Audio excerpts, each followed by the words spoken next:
Mangli micro finance కేసుకు సంబంధించి ప్రస్తుతం మనతో పాటు మాట్లాడడానికి బంజారా నాయకుడు అశోక్ రాథోడ్ ఉన్నారు. వారితో మాట్లాడి మిగతా విషయాలు తెలుసుకుందాం. ఇప్పుడు మీరు ఈ సాక్ష్యాలన్నీ చూపించారు, రేపు పొద్దుగాలు వచ్చి అవన్నీ ఫేక్ కాగితాలు అంటే ఏం చేస్తారు? ఏవి ఇప్పుడు చూపించారు అవి సాక్ష్యాలు ఫేక్ అయితే ఎఫ్ఐఆర్ అయిన తోడు ఫేక్ అవుతాయా? ఎవరు అంటారు? ఆమె వస్తుంటదన్నా. బాధితులు ఎందుకంటారు? బాధితులకు ఏం అవసరం? బాధితులకు పనులు లేవనుకుంటారా? బాధితులు కష్టపడ్డారు, జీతాన్ని దారపోసిరు, నమ్మిరు, డబ్బులు ఇచ్చారు, ఆశపడ్డారు. తప్పంటారా? ఆమె ఏదైనా చెప్తుంది. ఆమె బాగా ఇన్ఫ్లుయెన్స్ చేసుకుంటుంది. 100 రోజుల నుంచి సిఐడిలో కేసు ఫైల్ అయితే కనీసం ముందుకు పోవడం లేదని బాధపడుతున్నారు కదా. ఇందాక మీడియా సమావేశంలో ఒక తల్లి 11 లక్షలు ఇచ్చి కాళ్ళు మొక్కుతుందంటారు రోజు. ఎందుకు ఫేక్ అవుతుందన్నా?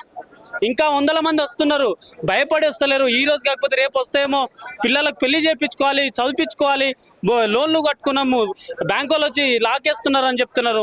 ఇవెందుకన్నా తప్పైతాయి? 100 రోజుల నుంచి కేసు ముందుకు పడతలేదు అంటున్నారు. రేపు ఆమె దగ్గర ఉన్న డబ్బులతోనో ఆమె దగ్గర ఉన్న పరపత్తోనో కేసు ఇట్లానే నీరు కాస్తే మీరు ఏం చేస్తారు? నేనేమంటున్నా అంటే, నువ్వు కడిగిన ముత్యంలా బయటికి రా. నీకు సంబంధం లేదని ఈ రోజు కూడా అంటున్నావు కదా. నువ్వు సంబంధం లేని వ్యక్తిలానే ఉండు. మేము కూడా ఒక ఫైనల్ కంక్లూజన్కి వచ్చినాం. ఇక నువ్వు కట్టించినటువంటి హనుమంతుని గుడి ఉంది కదా, హనుమంతుని గుడి, నేను కూడా హనుమంతుని భక్తున్నే. నేనేమంటున్నా అంటే, నువ్వు కట్టించినటువంటి హనుమంతుని మీద ప్రమాణం వేసి మనమందరం బాధితులు అందరం తీసుకొని సిబిఐలో కంప్లైంట్ ఇద్దాం. మధు గారి పైన కంప్లైంట్ ఇద్దాం. ఇక అక్కడి నుంచి పోలీస్ స్టార్ట్ చేద్దాం. మంగ్లీ గారికి మేము మీడియా ముఖంగా డేట్ చెప్తాం తొందరలోనే. మీ మంగ్లీ గారు రావడానికి సిద్ధమా? ఇక నువ్వు ఎక్కడ ఇన్ఫ్లుయెన్స్ చేయొద్దు. పేదలకు న్యాయం చేయాలని నీకుంది, నాకుంది. మరి పేదలకు ఏ విధంగా న్యాయం చేద్దాం? నీ మీద నమ్మకం లేదు, నువ్వు ఇన్ఫ్లుయెన్స్ చేస్తున్నావు అనే గట్టి నమ్మకం అయితే మాకైతే ఉంది. కానీ అక్కడే నువ్వు నమ్మినటువంటి దేవుని నువ్వు నమ్మి కట్టించినటువంటి ఆ గుడి మీద ప్రమాణం వేసి నువ్వు సిబిఐ కంప్లైంట్కి రా మాతో పాటు. అక్కడ తెలుసుకుందాం ఇక ఈ పంచాయతీ. నువ్వు ఎక్కడ ఇన్ఫ్లుయెన్స్ చేయొద్దు అనేది. ఇక చేస్తే ఇక దేవుడు చూడాలి. ఇవాళ మీరు మంగ్లీ మీద ఒక్కదాన్నే మంగళనే టార్గెట్ చేస్తూ ఉన్నారు. మరి మధు ఎక్కడ పోయిండు, మిగతా చౌహాన్ అనే వాళ్ళందరూ ఎక్కడ పోయారు? వాళ్ళందరిని ఎందుకు బయటికి తీసుకురాలేకపోతా ఉన్నారు? అరే మేము మాట్లాడుతుంది ఫస్ట్ డే 1 నుంచే మాట్లాడుతున్నాం. 2018 నుంచి రామావత్ బాలాజీ నుంచి ప్రారంభమైంది కేసు. మధు దగ్గర వచ్చింది. ఆ మధు కాస్త అభిషేక్ని కలుపుకున్నాడు, అభిషేక్ కాస్త అభిషేక్ మధు కాస్త వీళ్ళందరినీ కలుపుకున్నాడు. వీళ్ళ మీద సీరియస్ చర్యలు తీసుకోవాలి. ఆల్రెడీ రామావత్ బాలాజీ మధు పైన 360 కేసులేమో మల్లెపల్లి గుడిపల్లిలో కేసులు అయినాయి, పంజాగుట్టలో అయింది, మియాపూర్లో అయింది. ఇదంతా కేసులు అంటే నిజం లేకపోతే కేసులు చేయరా? నిజాలు ఉంటేనే కేసులు చేస్తారు కదా. ఆరోపణలు ఎందుకు వేస్తారన్న ఊరికే? ఎందుకు మన టీవీ మీద వేయరు ఆరోపణలు? ఎందుకు నీ మీద వేయరు, నా మీద వేయరు? నిజాలు ఉంటేనే కదా కేసు అవుతుంది. అందుకే మంగ్లీ గారు కడిగిన ముత్యంలా బయటికి రా, లేకపోతే ఎక్కడికంటే అక్కడ తెగిస్తాం మేము. ఇవాళ ఇదే మీ బంజారా బిడ్డలు ఇదే ప్రెస్ క్లబ్ లో ప్రెస్ మీట్ పెట్టి మంగ్లీకి సంబంధం లేదని చెప్తా ఉన్నారు.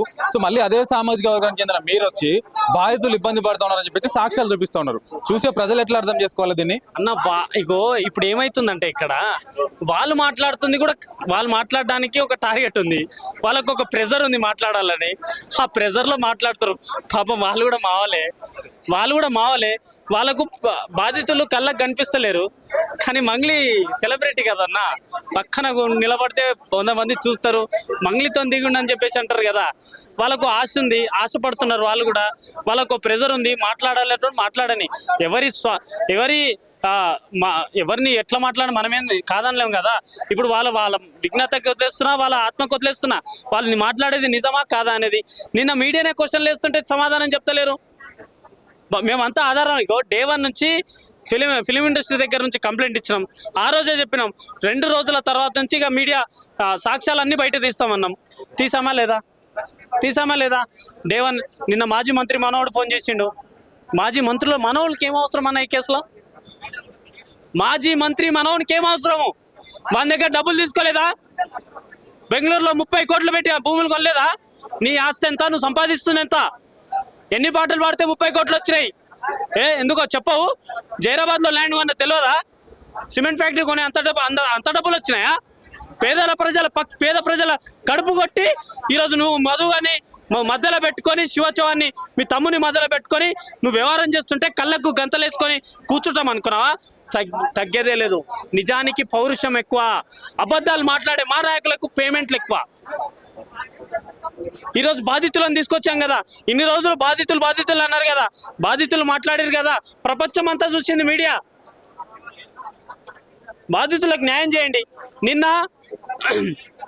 మైక్రో ఫైనాన్స్ పేరిట బాధితులు అన్యాయం జరిగిందన్నారు. అన్న మీరు ఒక సినారియో గుర్తుపెట్టుకోండి.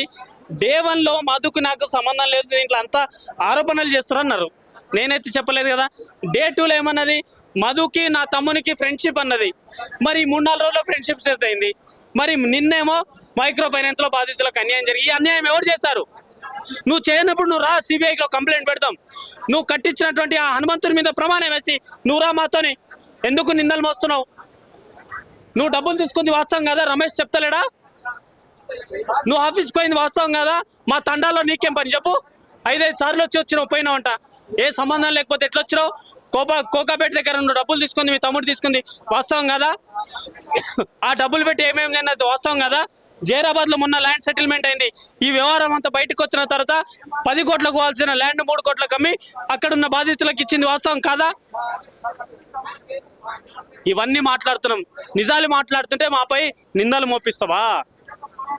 కడిగిన ముత్యాల నువ్వు బయటికి రా. నీ పైన గౌరవం ఉంది. వాళ్ళు మాట్లాడేది అదే, మేము కూడా మాట్లాడేది అదే. మీ మీద నిందలేయడం కాదు, కొన్ని సందర్భాలలో బాధితులని ఒక హాల్లో కూర్చోబెట్టి బెదిరిస్తున్నటువంటి పరిస్థితి. అట్లా బెదిరించడం వాళ్ళకి మీరు ఏం చెప్తున్నారు? ఎవరు బెదిరిస్తున్నారు?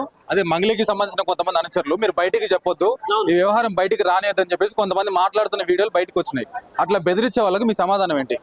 ఈ విషయంలో మా మీడియాకి నేను నమస్కారం చేసిన. ఎందుకు? మేము పేద ప్రజల పక్షాన ఉన్నాం, డబ్బులు ఇచ్చిన బాధితుల తరపున ఉన్నాం. ఒక్క సెలబ్రిటీ దిక్కు మేము లేము. ఆమెకు 4 కాళ్ళు 4 చేతులు లేవు. మాకు సోమవారం అయితే ఆమెకు కూడా సోమవారమే, మాకు మంగళవారం అయితే ఆమెకు కూడా మంగళవారం.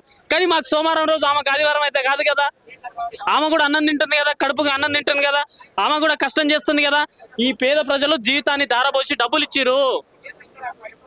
నువ్వు ఇన్ని రోజులు దాచుకున్నావు, ఇప్పుడు పేద ప్రజలు బయటకు వచ్చారు. రమేష్ చెప్తున్నాడు కదా, ఆయన వచ్చినప్పుడు నిన్న స్టేట్మెంట్ ఇచ్చింది. డబ్బులు అన్యాయం చేసిపోయారు. ఇప్పుడు పేద ప్రజలకు టార్గెట్ చేసి బెదిరిస్తున్నారంట.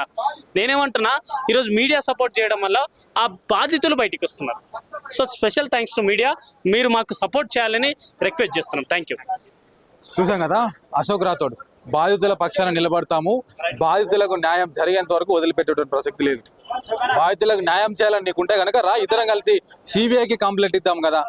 ఎందుకు ద్వంద్వ వైఖరి ప్రదర్శిస్తూ ఉన్నారని చెప్పేసి ఇవాళ ప్రెస్ మీట్ పెట్టేటువంటి మంగ్లీ అనుకూల వర్గానికి కావచ్చు, అదేవిధంగా మంగ్లీ అనుచరులకు కావచ్చు, ముఖ్యంగా మంగ్లీకి కావచ్చు, వీళ్ళందరూ కూడా ఒక హెచ్చరికగా ఉన్నటువంటి పరిస్థితి. న్యాయం జరిగే వరకు వదిలిపెట్టేది లేదు. ఖచ్చితంగా బాధితుల పక్షాన పోరాడతామంటున్నారు ఈ బంజారా బిడ్డలందరూ కూడా. మరిన్ని విషయాలతో మీ ముందుకు వస్తూనే ఉంటాను. కెమెరామెన్ ప్రవీణ్తో ఉదయ్, విశ్వం టీవీ, హైదరాబాద్.